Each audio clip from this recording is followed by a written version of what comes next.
estarmos juntos, né, mais uma vez, para conversarmos sobre os ensinamentos do Cristo.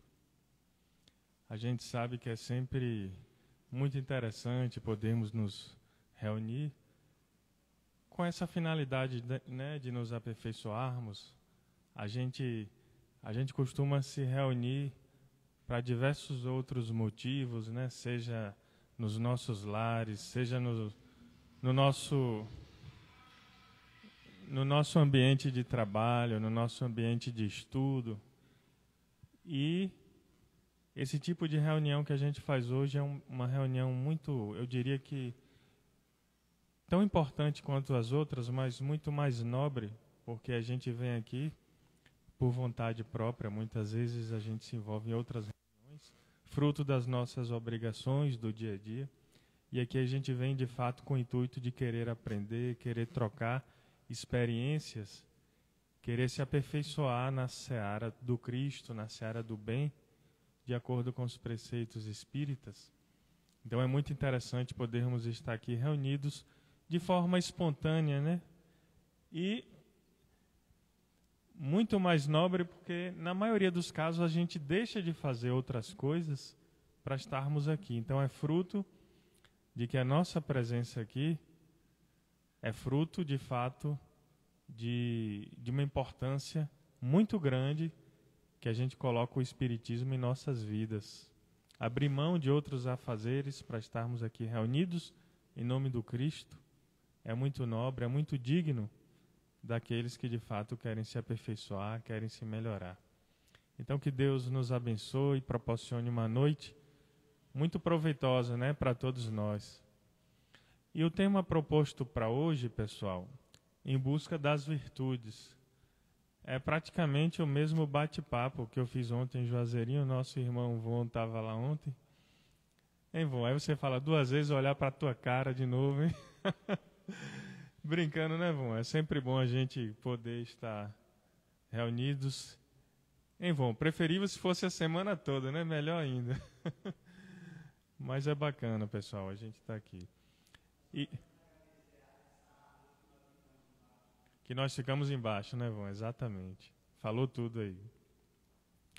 Então, pessoal, esse tema, em busca das virtudes, ele é retirado para a gente analisar hoje em conjunto do capítulo 17 do Evangelho segundo o Espiritismo, que é exatamente sede perfeito, né? Então, nessa passagem do Evangelho, o sede perfeito como é o vosso Pai Celestial. Então, isso aí, se a gente analisa de forma superficial, dá a entender que a gente quer ter a prepotência de se igualar a Deus, mas na verdade não é por aí. Kardec e os Espíritos nos esclarecem sobre essa interpretação de forma muito mais coerente, de forma muito mais sensata, é que sede perfeito como é o vosso Pai Celestial é simplesmente entender o nosso Pai Celestial como um verdadeiro espelho, um verdadeiro esmero, né? Um verdadeiro objetivo de virtudes, de qualidades positivas, de sentimentos bondosos, sentimentos fraternos, que nós precisamos buscar. Então, quando a gente fala em busca das virtudes, é exatamente a gente buscar uma aproximação cada vez maior com o nosso Pai Celestial. E a gente se aproxima do nosso Pai Celestial quando a gente vai se aperfeiçoando, quando a gente vai superando as nossas fraquezas, desenvolvendo as nossas qualidades, brotando as nossas virtudes que ainda não possuímos e desenvolvendo melhor aquelas virtudes que nós já temos no rol do nosso comportamento. Então, se aproximar de Deus, se aproximar dos ensinamentos que o amado Mestre Jesus nos passou, é exatamente se aprimorar individualmente, se aprimorar moralmente, se aprimorar espiritualmente e buscar uma perfeição que a gente entende que está muito longínqua ainda, mas que precisa ser o nosso alvo, precisa ser o nosso objetivo de busca. Então, sede perfeito como é o vosso Pai Celestial, segundo o Espiritismo, tem essa interpretação, uma interpretação muito sensata, né? E dentro desse item, sede perfeito, existem 2 tópicos de extrema importância: o dever e as virtudes. Quando a gente fala em dever, a gente entende exatamente as nossas obrigações, não é isso? O dever significa a obrigação de fazer algo. E a gente está inserido numa gama de deveres no nosso dia a dia. A gente tem o dever de ser bons filhos, sermos bons pais, sermos bons colegas de trabalho, sermos bons familiares, sermos bons amigos. Temos os nossos deveres profissionais, os nossos objetivos, e em cada contexto laborativo, né, em cada contexto de trabalho, existe um dever específico, e a gente, quando está inserido ali, num contexto de trabalho, a gente tem que se adaptar àquela realidade, desenvolver a nossa obrigação naquilo. Então, são inúmeros deveres em que o ser humano está inserido, mas especificamente nessa parte do Evangelho, o dever a que se refere ao dever moral. Então, os Espíritos nos esclarecem que nós temos que ter o dever, ou seja, os mesmos propósitos, a mesma determinação que a gente precisa ter nos outros aspectos de busca, de desenvolvimento das nossas tarefas, seja elas quais sejam, a gente precisa também ter esse mesmo dever na busca pelo aperfeiçoamento moral. Aí uma certa feita a gente estava conversando lá no Centro Espírita de Tanquinho, e aí uma pessoa se manifestou e falou: sabe o que acontece? Eu acho que vocês aqui falam muito nesse negócio de moral. Esse negócio de moral é coisa do passado. Eu não vejo hoje mais o mundo sobre esse prisma. Aí vocês querem direcionar nosso comportamento para isso, para aquilo. Eu falei: e o que você entende por moral? Ela falou: moral para mim, a moral é você fazer só o que os outros querem que você faça, você ficar sob a supervisão das outras pessoas para não fazer feio. Eu falei: não, isso não é moral, não. Isso aí pode ser moral sob um aspecto social, sob um aspecto cultural, popular, e que a gente sabe que os valores culturais eles vão se aperfeiçoando com o tempo, eles vão se transformando. Se a gente pegar, por exemplo, os valores culturais da sociedade atual e comparar com a Roma e com a Grécia Antiga, não tem nada a ver, muita diferença, né, de comportamento. Então, com o passar do tempo, é muito natural que os comportamentos coletivos tendam a se transformar, a se aperfeiçoar. Aí eu expliquei para ela que a moral, na verdade, é a gente se basear na ética cristã. Porque se você fala assim, agir moralmente é ser ético, aí isso também é relativo. Mas ético baseado em quê? Porque a gente sabe que tem a ética de Immanuel Kant, tem a ética materialista. Vejam como a ética materialista se diferencia da ética cristã. Se você está num balão, existem 5 pessoas num balão, sobrevoando uma cidade, e de repente percebe-se que o balão não vai conseguir mais sustentar as pessoas, e ele está caindo. E ele começa a cair numa velocidade que vai provocar o desencarne de todo mundo que está naquele balão. Aí um olha para a cara do outro e fala assim: pronto, vamos resolver isso da forma mais ética possível. Qual é a forma ética? Segundo o materialismo, jogar de cima do balão aquele que estiver proporcionando mais peso, para que os outros 4 se salvem. Não seria o nosso caso. Então a gente já está vendo... Hein, Gabriel? A gente num balão desse seria problema, né?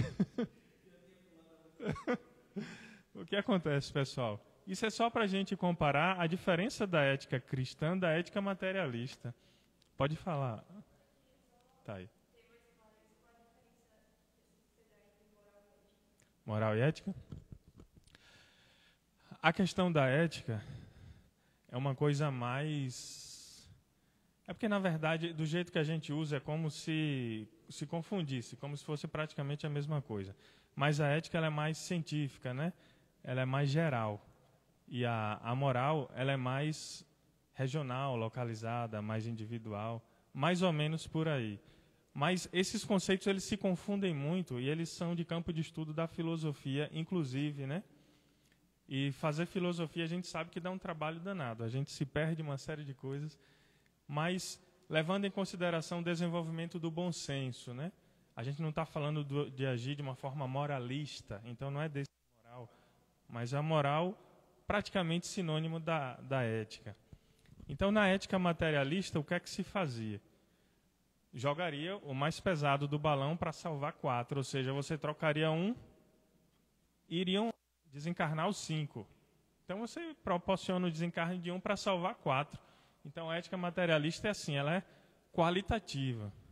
Ela observa de uma forma prática, né? Sem levar em consideração outros pormenores. Mas o Espiritismo nos esclarece o quê? Tem que ter um motivo para aquilo acontecer. A gente vai sacrificar um irmão para salvar os outros, o que é que a gente faria, né? Eu que não vou dizer o que eu faria numa situação dessa. Cada um pensa aí da melhor forma. Isso é uma coisa muito individual, não quero entrar no mérito. Esperar para ver o que é que ia acontecer, né, irmão? Então, pessoal, vejam o quanto é difícil sermos éticos segundo o Cristo. Então, ser ético segundo alguma coisa é fácil, mas o Cristo nos traz uma realidade para que a gente não venha relativizar os nossos contextos. Então, hoje, o que é que a gente vê muito? Principalmente nas redes sociais, né? Muitas batalhas, muitas brigas, cada um defendendo o seu ponto de vista, da forma mais egoísta e cruel possível, né? Basta que alguém não concorde com o seu ponto de vista e você já vai xingando as pessoas ali nas redes sociais. Isso se tornou muito comum hoje, né? E as pessoas têm feito têm agido dessa forma e entendido ser algo muito natural, muito normal. Então, a ética cristã nos traz uma reflexão muito mais profunda. Então, o Cristo ele veio trazer o quê? Ele veio trazer amor, ele veio trazer paz, ele veio nos ensinar a perdoar, nos ensinar a amar as pessoas. Então, quando a gente procura agir de acordo com a ética que o Cristo nos ensinou, que é exatamente aquilo que vai nos fazer aperfeiçoar, a gente precisa se distanciar de algumas tendências comportamentais, e agir de forma odiosa é uma delas. Isso é fundamental. O ódio é o contrário do amor, né? Se a gente fosse resumir em uma única palavra, o que é que a gente veio fazer nesse mundo? Essa palavra seria amar. A gente veio aqui nesse mundo para amar. Porque a nossa evolução, ela está diretamente ligada ao desenvolvimento desse sentimento, amor. A gente está falando aqui sobre o ponto de vista universal, sobre o ponto de vista incondicional, que é como Cristo nos ensinou a amar. Então, na época do Cristo, por exemplo, ele amava as pessoas indistintamente. Ele amava aqueles que faziam parte da alta sociedade, mas também ele amava aqueles que eram marginalizados.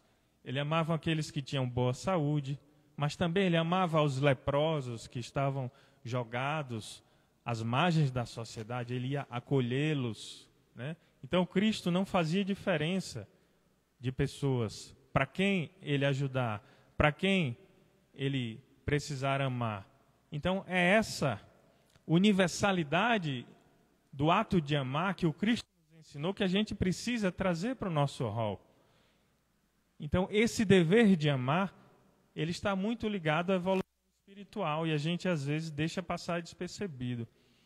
A gente ouve muito aqui no Centro Espírita falar que os exilados de Capela, né, foram expulsos lá do sistema Capela e vieram ajudar o progresso aqui na Terra. E teve uma época aqui que, inclusive, eles contribuíram para a construção das pirâmides egípcias, né, para a construção de muitos monumentos antigos, né, muitas maravilhas do mundo antigo, e que, se a gente for parar para analisar, a humanidade naquela época não possuía tecnologia suficiente, não possuía desenvolvimento científico suficiente, pirâmides com dutos de ventilação, né? Tudo muito bem pensado, muito bem elaborado. Então, esses exilados de Capela saíram do sistema Capela para ajudar os terráqueos a se evoluírem sob o ponto de vista intelectual, porque a humanidade ainda estava muito primitiva para determinados feitos. Precisava de um impulsionamento, né? Precisava de um empurrãozinho. Mas vocês sabem por que eles saíram lá de Capela? Eles chegaram aqui para ajudar. Eles saíram de Capela porque eles estavam atrapalhando. Ou seja, intelectualmente falando, eles tinham boas condições de auxiliar o povo na terra. Mas, sob o ponto de vista moral, lá em Capela, eles não acompanharam a evolução dos habitantes daquele orbe. Por quê? Lá, pode falar, Von.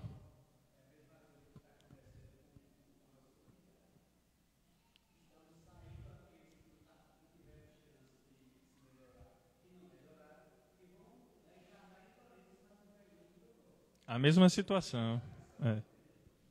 Exatamente. Então, lá em Capela, era requisito para a permanência lá naquele sistema, você desenvolver o amor incondicional. Então, se você não amasse as pessoas incondicionalmente, você não estaria dentro do padrão vibratório necessário para a permanência lá. Então, eles foram expulsos. Então, deixaram de serem seres que estavam atrapalhando e passaram a ser verdadeiros professores aqui na Terra. Vejam como a espiritualidade é perfeita, né? Colocando as peças nos lugares onde eles são mais úteis. E como o Von falou, a gente está passando atualmente por uma transição planetária aqui no planeta Terra. Então, nesse momento de muita turbulência, nesse momento de muita crise de relações sociais, de uma série de coisas que o mundo está passando, tudo isso e muito mais funciona como uma espécie de filtro.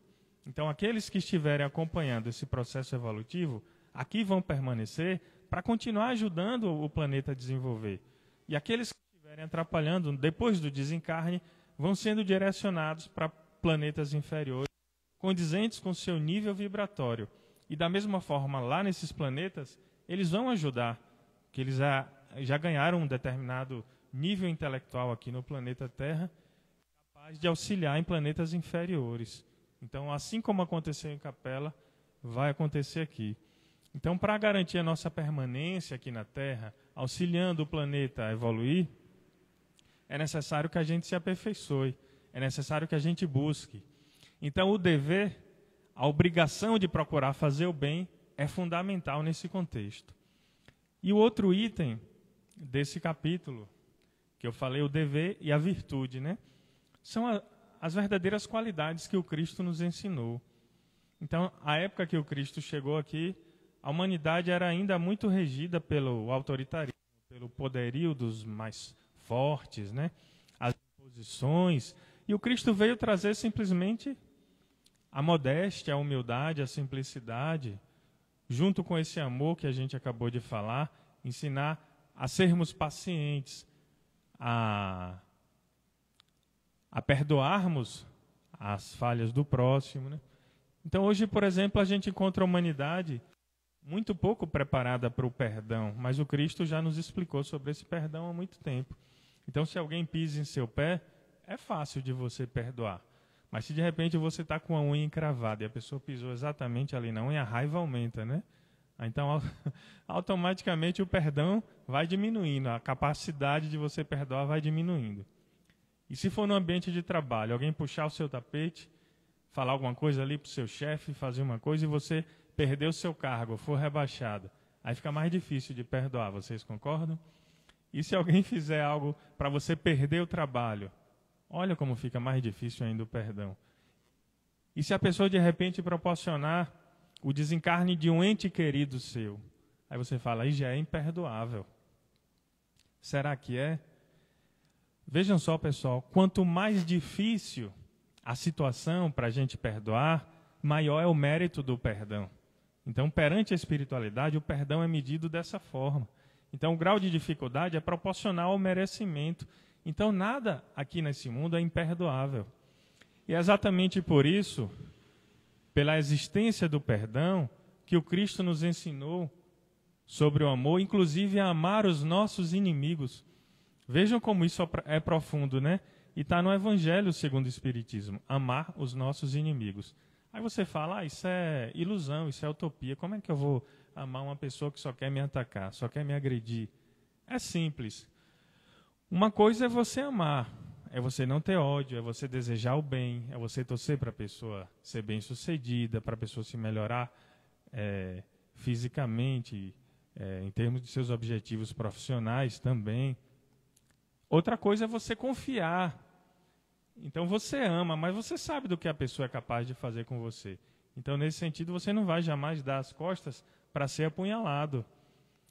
Então, ter a cautela para preservar a nossa integridade física também faz parte do amor, porque a gente precisa se amar.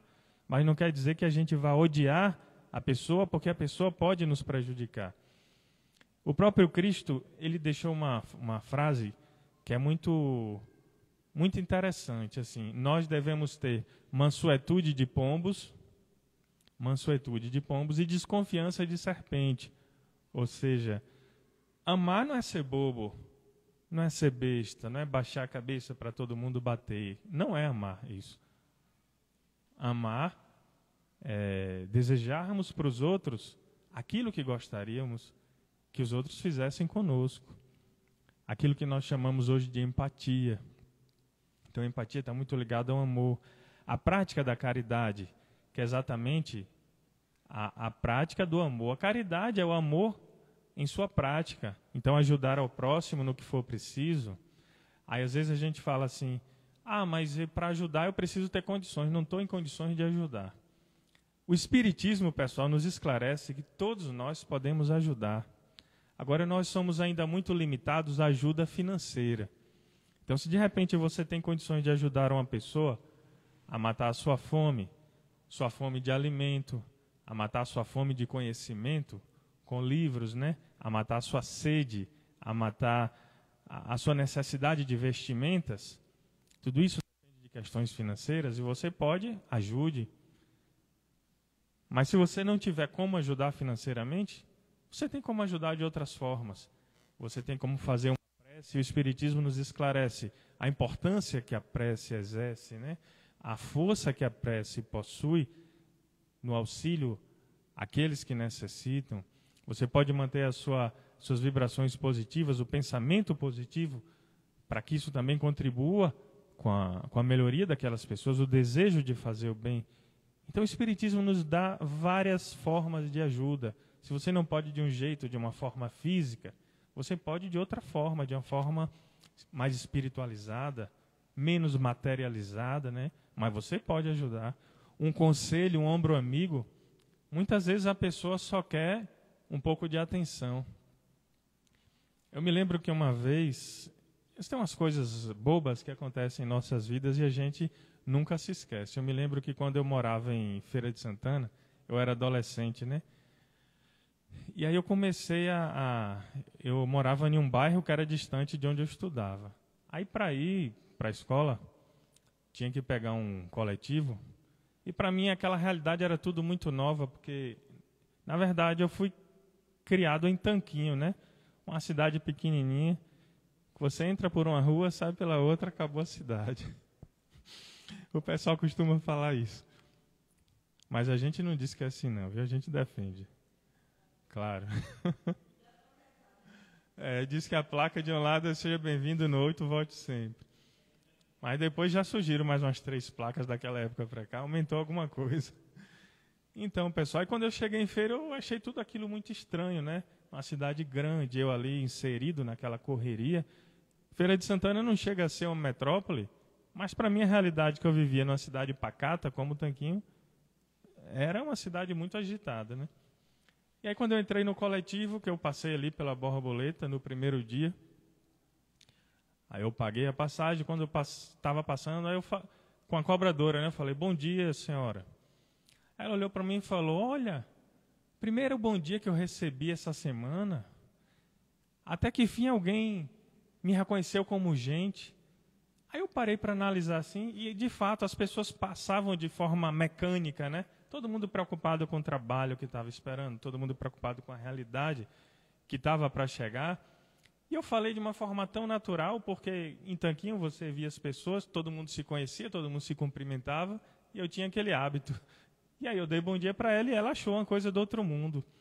Então, muitas vezes, pessoal, é uma atenção que a pessoa precisa, e a gente tem que ter esse nível de percepção, tem que auxiliar as pessoas nesse sentido também, né? Então, tudo isso é para a gente ver que as virtudes, elas podem ser geradas sob diversos aspectos. Então, quando a gente fala na questão de amar os vossos inimigos, não é sermos bobos, mas é sermos caridosos com aqueles que nos odeiam, não devolver o mal com o mal, mas devolver o mal com o bem. E partindo desse pressuposto, a questão do perdão ela se tornou muito importante, e também a questão da paciência. Jesus nos ensina que a paciência, sermos pacientes, não é sermos lerdos, né? As pessoas às vezes confundem muito paciência com lerdeza. Ah, esse menino lerdo? Não, o menino é paciente. Tem pessoas que têm uma paciência muito grande e são pessoas muito ativas, né? São pessoas que buscam seus objetivos de forma determinada. Mas como é que funciona isso? Ser ativo e ao mesmo tempo paciente. É porque a paciência consiste em você se colocar acima dos problemas, dominando ali a situação. Chega uma situação turbulenta e se você permitir se envolver naquele cenário, naquele contexto de preocupação, você não consegue raciocinar direito. Aí o seu bom senso escapa. O que acontece?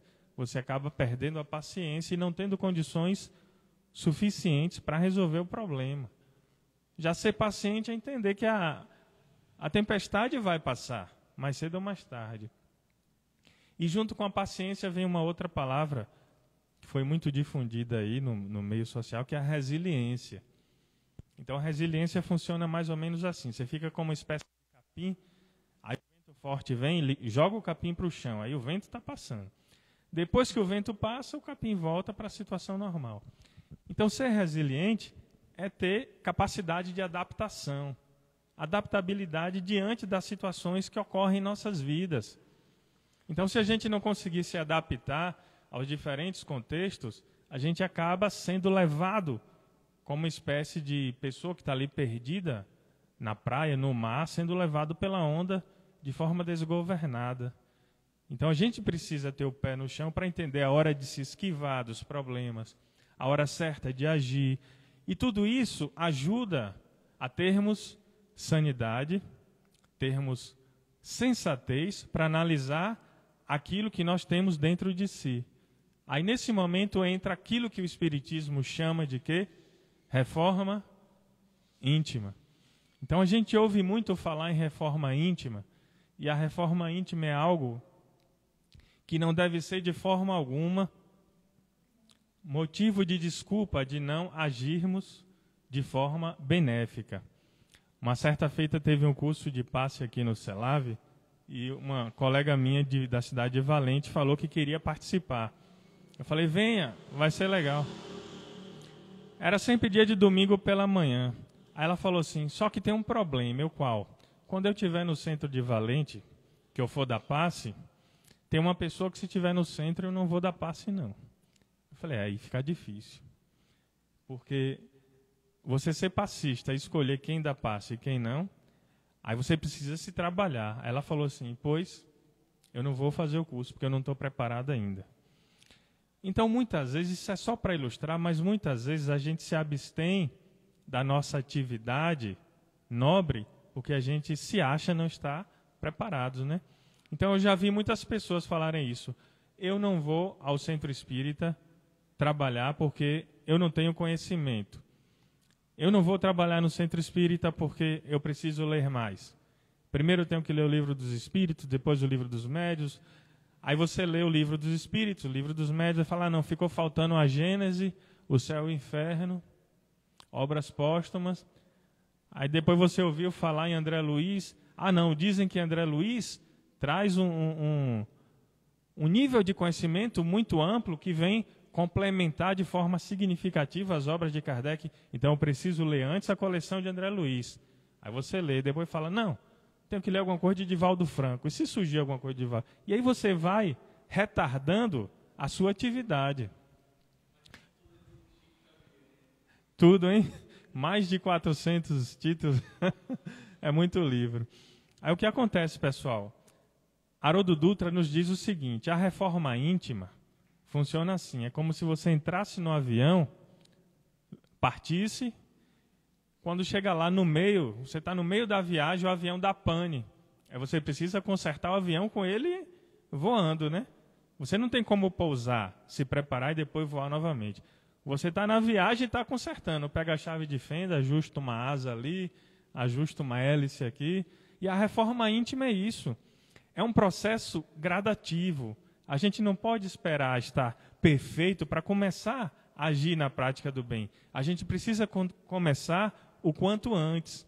E durante a nossa jornada de trabalho espiritual, de trabalho voltado para o bem, a gente vai entendendo algumas necessidades de aperfeiçoamento, vai se melhorando. Você hoje vai trabalhar ali na biblioteca. Aí você fala, mas ali eu não conheço nenhum livro. As pessoas vão perguntar se tem livro tal, eu não vou saber dizer. Mas se você quer trabalhar, você fala, o que é que eu posso fazer aí? Qual a sua habilidade? Então sempre vai ter o que fazer numa casa espírita. Então sempre vai ter, sempre a sua mão de obra vai ser bem-vinda, ou para uma atividade ou para outra. Então a gente não pode esperar, de forma alguma, alcançar um nível de perfeição, porque o próprio trabalho já nos ajuda a alcançar essa perfeição, a buscar, a almejar esse desenvolvimento espiritual. Então a gente precisa ter muito cuidado em não usar essa questão da reforma íntima para travar a nossa evolução espiritual, ao invés de auxiliar. E, na verdade, a reforma íntima a gente sabe que consiste nisso, né? Um autoconhecimento para a gente se entender, se compreender, entender quais são os nossos defeitos, as nossas virtudes, buscar superar esses nossos defeitos e aprimorar as nossas virtudes e fazer brotar aquelas que nós não possuímos. Parece ser simples, né, pessoal? Mas são inúmeras situações e existe aquela coisa de que a gente muitas vezes se engana. A gente não se conhece a ponto de entender o que a gente precisa se melhorar. Mas o Cristo deixou muito claro sobre essa questão das buscas. Aí a gente observa que além dessas qualidades que o Cristo nos ensina, do perdão, da paciência, da fraternidade, de auxiliar o próximo, do amor, existe também o controle com aquilo que nós conhecemos como os nossos pensamentos. André Luiz, ele diz uma coisa muito interessante sobre os pensamentos, e que quando eu li isso a primeira vez, eu achei uma coisa muito fantasiosa, fora da realidade. André Luiz disse, ele afirmou, juntamente com os esclarecimentos que ele teve no plano espiritual, que o pensamento é matéria. Pensamento matéria, como assim? A gente está acostumado a entender matéria, aquilo que a gente pode tocar, aquilo que a gente pode ver. Mas o pensamento, pessoal, veja só qual é a ideia. Entre mim e vocês, aqui nesse salão, existe o ar. Vocês concordam? Só que ao contrário do que muitos pensam, esse ar, ele não é oco, não está vazio. Existe toda uma corrente fluídica no qual todos nós estamos imersos. Então existe fluido por todos os lados. Nos processos de aparições de espíritos, né, quando eles se materializam, isso só é possível porque o médium ele exala aquilo que nós conhecemos como ectoplasma, que é uma fluidificação mais densa. E essa fluidificação é matéria-prima para os espíritos proporcionarem a existência dos efeitos físicos. Então tudo depende desses fluidos. Se eles não existissem, essas manifestações também não existiriam. Então o pensamento que nós emitimos, ele transita nesse mar fluídico, como uma espécie de corrente elétrica. Então dizer que pensamento é matéria seria entender o pensamento como uma corrente de energia. E essa energia é considerada matéria por André Luiz, porque ela é fruto dessa mesma substância fluídica que está em nossa volta. Aquilo que nós chamamos de fluidoterapia é conhecido como energia. Então, quando você fala transmissão de pensamento, na verdade você está emitindo verdadeiramente uma matéria que da sua mente chega até um determinado objetivo. Então, quando você deseja o bem para alguém, uma pessoa que está com problema de saúde, e você, através da prece, nos é esclarecido também que a prece, ela catalisa, né? Ela potencializa o pensamento. Ela potencializa a corrente energética. Então, se você pensa positivo e você faz prece, essa corrente se torna muito mais forte. E você contribui para o auxílio daquela pessoa. Porque ali é matéria de fato, é fluido, é energia. E da mesma forma, acontece o contrário.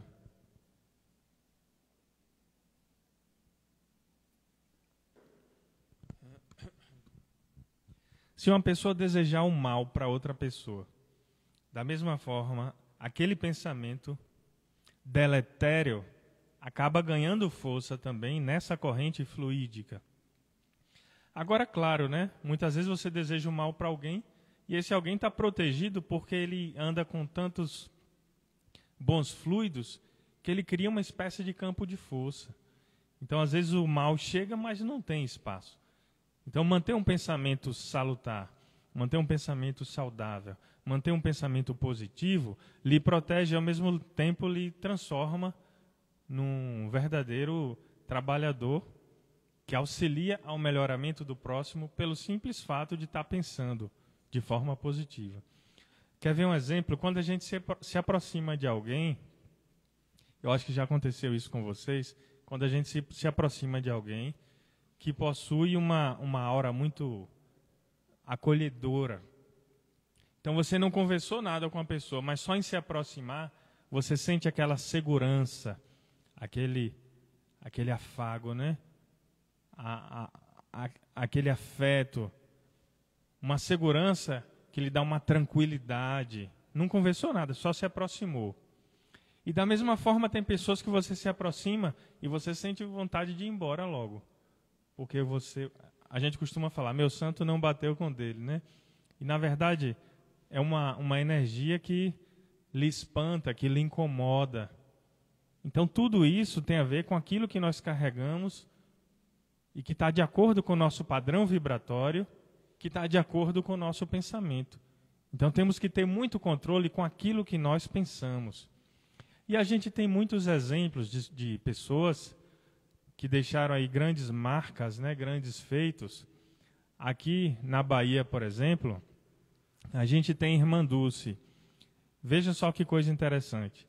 Irmã Dulce, em um determinado momento, para ela conseguir fazer caridade, ela tinha que peitar a autoridade da Madre Superiora. A Madre Superiora lá no convento falava assim, ninguém sai aqui de tal hora a tal hora. E às vezes à noite ela ouvia notícias de pessoas que estavam precisando de ajuda. E o que é que ela fazia? Simplesmente não dava ouvido à Madre Superior e ia ajudar os necessitados na rua. E depois voltava, tomava bronca, e ela respondia as broncas como? Com o Evangelho. Ela buscava no Cristo a explicação para suas ações. Como é que eu vou ficar aqui presa, só rezando, se tem uma série de pessoas precisando de mim? Essa era a argumentação dela. Então a Irmã Dulce trouxe muita... Quem olhava para a Irmã Dulce assim, muitas vezes não imaginaria que ela fosse capaz de peitar algumas autoridades, principalmente no seio da religião que ela praticava, quando ela entendia que aquelas autoridades estavam equivocadas, impedindo o desenvolvimento da sua caridade. A gente vê outro exemplo, Mahatma Gandhi. A gente fala muito do Cristo, pessoal, pelo fato do Espiritismo ele se basear muito nos feitos cristãos, mas a gente não descarta outros grandes nomes que vieram trazer o bem para o nosso mundo. E Mahatma Gandhi foi um deles, dentro ali do hinduísmo, né? Então, na época, a Índia sofria a pressão da Inglaterra. A Índia era colônia da Inglaterra. E vejam só, para os indianos transitarem no seu próprio território, eles tinham que ter um passe. Como escravos, tinham que ter um passe, e esse passe dava direito a transitar no próprio território indiano. Aí Mahatma Gandhi falou assim, está errado isso, é a nossa própria pátria, por que a gente vai fazer isso? Então ele conclamou todos os indianos a ficarem em torno de fogueiras e jogarem os passes para serem queimados. E quando a Inglaterra soube, mandou que os seus policiais fossem impedir aquilo. Então, naquele momento, os indianos correram, né? E Mahatma Gandhi não, continuou ali jogando os passes sendo queimados, e ele começou a ser espancado. e ele jogava os passes, pegava os passes no chão, jogava na fogueira, e ele sendo espancado até o momento em que ele simplesmente desfaleceu, desmaiou. Depois se recompôs, e ele simplesmente quis provar com aquilo que a violência não ia impedir a sua forma de pensar. Então Mahatma Gandhi contribuiu para libertar a Índia do poderio da Inglaterra de uma forma pacífica. Então, um espírito que, diferente do que muitos imaginam, para ser bom tem que ser besta. Não, era um cara determinado. Lutou em prol do seu povo, mas lutou da melhor forma possível. Não, eu não quero agredir ninguém, só quero defender os nossos direitos. E defendeu da melhor forma possível. Aí a gente vê outro espírito iluminado, Chico Xavier. Aqui no Brasil, né? Chico Xavier, o mineiro Chico Xavier. Chico Xavier chegou na feira para comprar uns tomates, e aí o amigo percebeu que ele ia pegando um tomate bom e um tomate estragado, um tomate bom e um tomate estragado, para ele comprar. Aí o amigo falou: Chico, tem uma coisa que não está certa aí, eu não estou entendendo muito bem. Por que você está pegando tomates estragados junto com os bons para consumo, sendo que tem outros tomates bons aqui? Ele falou: sabe o que é, meu irmão? Imagine uma coisa, se eu só pegar os tomates bons, eu vou deixar só os estragados. E as pessoas que vêm depois de mim só vão encontrar os estragados. Não é justo. É justo que eu divida esse fardo com eles. Eu levo um bom e o estragado, e quem vem depois também tenha condições de ter tomates bons junto com os estragados para consumo. Então é um nível de pensamento coletivo que escapa muito a nossa condição atual de pensamento coletivo. Então são verdadeiros pontos de luz que surgiram no nosso mundo para nos mostrar a forma correta de trilhar em prol do bem, em prol daquilo que o Cristo nos ensinou como sendo certo, ou seja, desenvolver as nossas virtudes. Então, pessoal, uma coisa que a gente tem que ter muito cuidado, eu diria que o máximo de cuidado possível, é não fazer das nossas limitações o entendimento do que é o certo. Então, se o Evangelho chega para a gente e fala: ame os seus inimigos, aí você olha para outro e fala: eu não consigo amar os inimigos. Não consigo, ainda não cheguei nesse nível, e para mim funciona assim. Então, todos vocês vão ter que fazer isso. Então, a gente vai querer divulgar o Evangelho à luz da nossa fraqueza, à luz da nossa incapacidade de atingimento daquilo que o Cristo nos ensinou, de forma nenhuma. Olhe, eu sei que é assim. Tem que amar os inimigos? Tem. Mas eu não consigo chegar ainda. Eu sei que tem, mas eu não consigo. Então a gente está sendo humilde, é diferente. Reconhecer a nossa incapacidade de atingir aquele ensinamento cristão, procurar se aperfeiçoar no intuito de um dia chegar, mas não achar que as nossas limitações é até onde o ensino do Cristo chega. Então nós temos muito essa... Eu falo nós, não é vocês não, viu, pessoal? Porque eu sei que vocês não são assim. Eu falo de uma forma geral. Temos muito essa fragilidade ainda. E hoje, pessoal, a gente se depara muito com aquilo que nós conhecemos. Haroldo Dutra diz que nesse momento de transição planetária, a gente se depara muito com aquilo que nós conhecemos das verdades individuais. Ou seja, as pessoas não estão preocupadas com o que é certo e com o que é errado de uma forma geral. Cada um tem um ponto de vista. Isso muito vem em decorrência de uma sociedade de adversários, né? Então as pessoas elas se olham como verdadeiros adversários, como verdadeiros concorrentes. Que eu sei que o mercado de trabalho, uma série de outros fatores, uma série de outros aspectos também exigem um nível de concorrência, e é natural isso, né? No esporte, tudo exige uma concorrência natural. Mas a gente não pode se esquecer que, paralelo a isso, precisa haver o nosso senso de solidariedade. Então, não somos só concorrentes. A gente precisa se auxiliar, precisa se ajudar.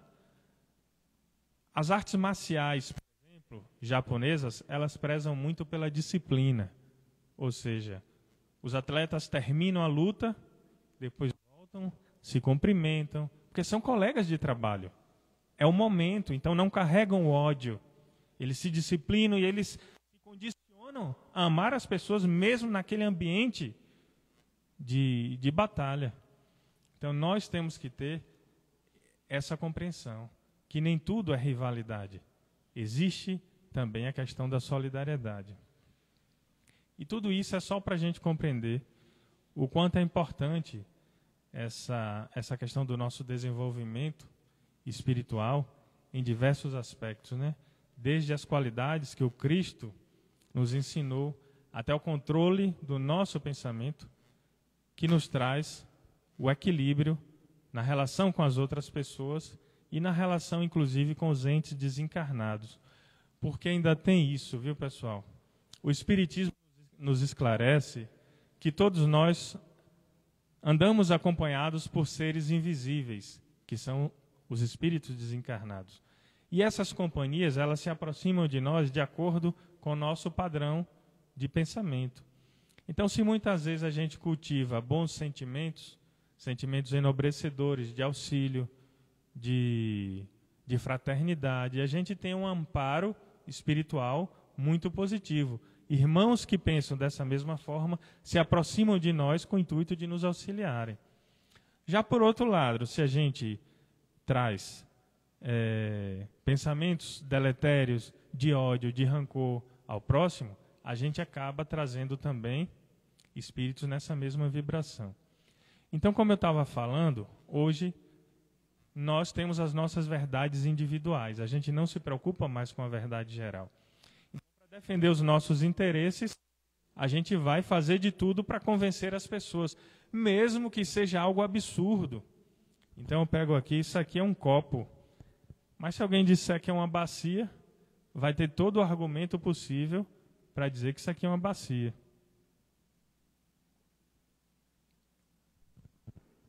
E nós temos que entender que essas verdades individuais acabam nos afastando da verdade cristã.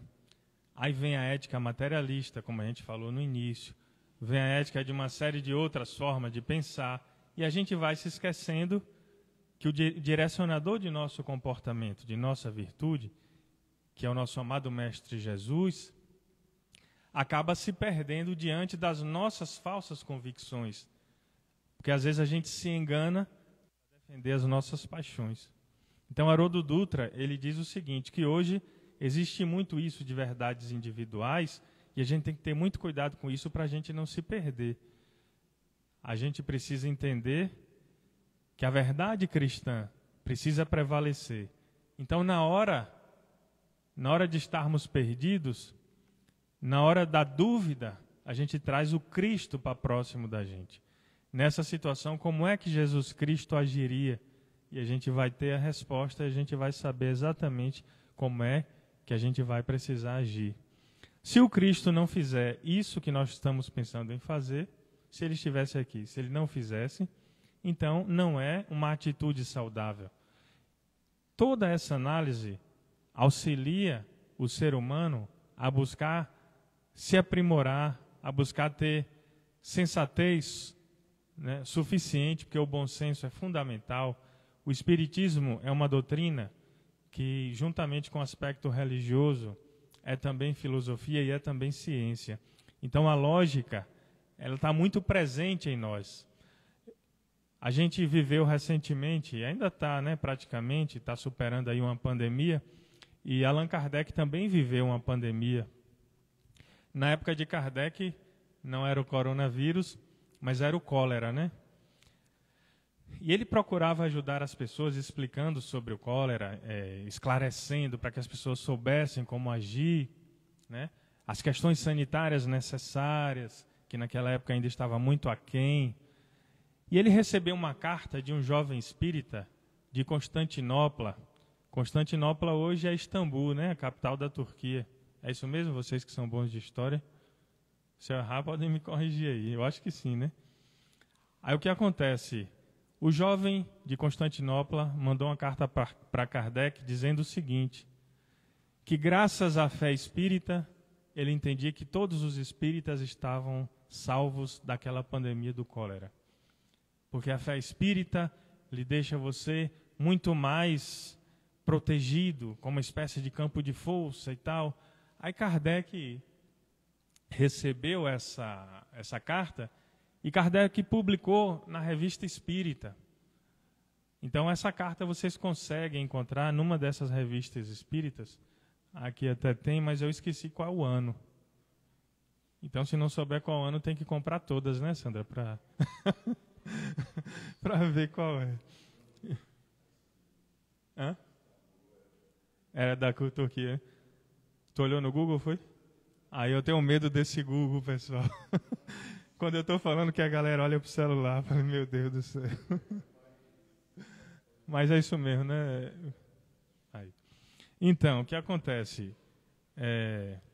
Kardec pegou a carta do jovem de Constantinopla, publicou na Revista Espírita, e ele simplesmente refutou aquilo. Ele esclareceu. A fé espírita, ela não nos imuniza em relação a nenhuma outro tipo de fé. A fé espírita, ela não nos protege com relação a nenhum outro tipo de fé. Mas qual o diferencial da fé espírita? Ela nos estimula a busca pelos aspectos científicos das coisas para sairmos da superstição e, com isso, termos a forma de nos defendermos da melhor forma possível. Então, se na época o combate à pandemia do cólera era a higienização, evitar determinados hábitos, a fé espírita ajudava você a compreender essas necessidades e você agir daquela forma. Então, sermos espíritas não nos dá privilégio algum em relação às outras religiões, nesse sentido, mas nos dá uma gama de informações muito amplas, capazes de nos auxiliar nesse processo de evolução espiritual e de desenvolvimento das nossas virtudes, que é o que nós nos propomos a conversar aqui hoje. Então, ser espírita é ter condições de pesquisar em fontes que algumas outras pessoas desconhecem. Quer ver uma coisa que eu vou contar para vocês? Eu estava conversando com um colega ateu. E eu falando algumas coisas do espiritismo, ele observando assim, ele fale mais, fale. E ele achando interessante. Aí depois ele terminou e falou, agora me diga uma coisa, qual foi a fonte que você conseguiu isso aí? Porque eu quero pesquisar. Aí eu olhei para ele e falei, os espíritos. Ele se assustou. Os espíritos? O ensino universal dos espíritos, que foi algo inicialmente codificado por Allan Kardec nas obras básicas, e depois vieram as obras complementares, das mãos de diversos outros médios, contribuíram em trazer uma série de informações de fontes que muitas vezes não são reconhecidas e não são aceitas por algumas pessoas. Mas quando a gente analisa o teor dessas informações, que vai observar em loco, que vai pesquisar, a gente consegue entender que, de fato, todas essas informações, elas trouxeram verdades e que muito auxiliaram e auxiliam o progresso da humanidade e o nosso progresso individual. Aí ele falou, e como é que vocês conversam com os espíritos para ter essas fontes? Eu falei, essas aí que eu te falei, eu não precisei conversar com eles, não. Estão todas catalogadas em livros. Aí eu falei, lá no Centro Espírita, lá no CELAV você vai. Tem a biblioteca que você pode tomar livro emprestado e tem a livraria que você pode comprar os livros que você quiser. E tudo ali são fontes riquíssimas. Então, Divaldo Franco, ele costuma dizer o seguinte, a doutrina espírita não é uma ciência como as outras ciências. E muitas vezes as pessoas, grandes cientistas, né, que estão muito ainda ligados à matéria, ao materialismo, desprezam a doutrina espírita enquanto ciência e dizem que o espiritismo está longe de ser ciência, mas sabe por quê? Eles não conseguem alcançar ainda esse aspecto mais espiritualizado. A ciência convencional ela é muito materialista. Se você falar em alma, se você falar em espírito, os grandes cientistas já lhe olham assim, meio sem jeito. Aí você precisa falar em mente. Não, é uma coisa mental, é uma coisa de consciência, são palavras mais aceitas, né, no rol científico convencional. Mas Divaldo Franco nos esclarece o seguinte, a doutrina espírita não é como as outras ciências, simplesmente porque ela está à frente das outras ciências. Primeiro, a doutrina espírita traz todo um leque de informações, e muito tempo depois, as ciências convencionais vão chegando a passo de tartaruga, tem que ter a averiguação, a observação, e nós não temos controle sobre os espíritos, né? Os espíritos têm vontade própria. Se algum espírito quisesse se materializar aqui, se materializaria, mas nós não temos poder para fazer isso. Então, o laboratório espírita é complicado, e por conta disso, as ciências materialistas não reconhecem o espiritismo enquanto uma ciência de prateleira. Mas isso vem cada vez mais diminuindo, porque as práticas espíritas vêm sendo utilizadas, inclusive, no meio da área de saúde. A aplicação de passes, que o SUS já admite, né? O entendimento que já existe, o transtorno de transe e possessão, que é quando um ente extracorpóreo está proporcionando um incômodo, né, no seu padrão vibratório. Então, isso já é entendido pela área médica. Claro que ainda muito obscuro, mas o fato de já existir ali já traz uma análise, já traz um sentido, já existe pesquisas com as pessoas que tomam passe após os procedimentos cirúrgicos, daquelas que não tomam passe, e a observação que aquelas que tomam passe têm um processo de cicatrização, de melhoramento muito mais rápido. Então, a própria ciência está chegando lá. Mas a ciência, pessoal, está chegando agora, onde o Espiritismo já nos esclarece de muito e muito tempo. Então, que a gente possa verdadeiramente abraçar todas essas informações que o nosso amado Mestre Jesus deixou, com o intuito de nos auxiliarmos, e que o Espiritismo, na qualidade de Consolador prometido, veio detalhar, esmiuçar para facilitar a nossa compreensão e o nosso entendimento, e não deixemos escapar essa que é uma oportunidade sublime de nos aperfeiçoarmos, que é entender aquilo que o Espiritismo nos esclarece e trazer para a nossa prática cotidiana. Eu sei que não é muito fácil, tem coisas que vai demandar muito tempo, mas que não percamos a vontade de buscar esse aprimoramento, porque como Haroldo Dutra nos falou, ele é constante.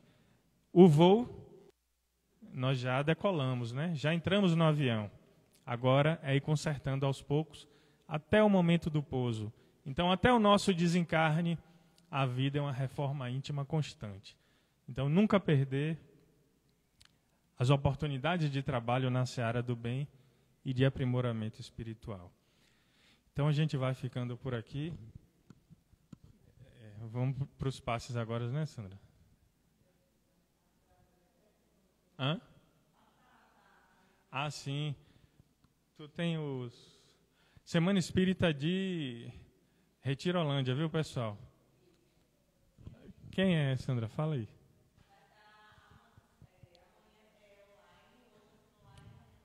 Isso é no canal do Centro Espírita Chico Xavier, né? De Retirolândia, no YouTube, viu, pessoal? Sábado e domingo. Vão ser no centro os 2 dias, né? Pela manhã, os 2 dias, né? Pronto. Domingo eu vou estar lá, viu, pessoal? E domingo aqui também funciona, né, Sandra? Se vocês estiverem por lá, vocês vão lá. Se estiverem por aqui, vem para cá. No sábado está livre. Pronto. Eu vou convidar nosso irmão Von para fazer a palestra, ou a prece, né, de encerramento dos trabalhos, e depois a gente vai para a parte de aplicação dos passos.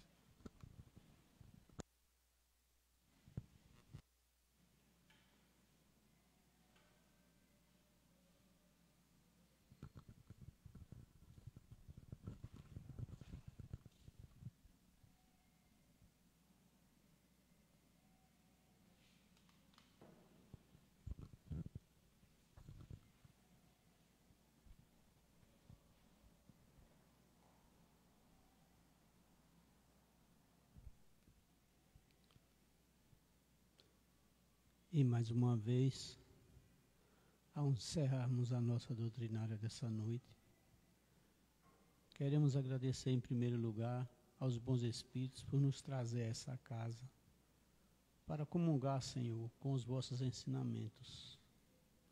abastecermos com essas energias vitais e salutares.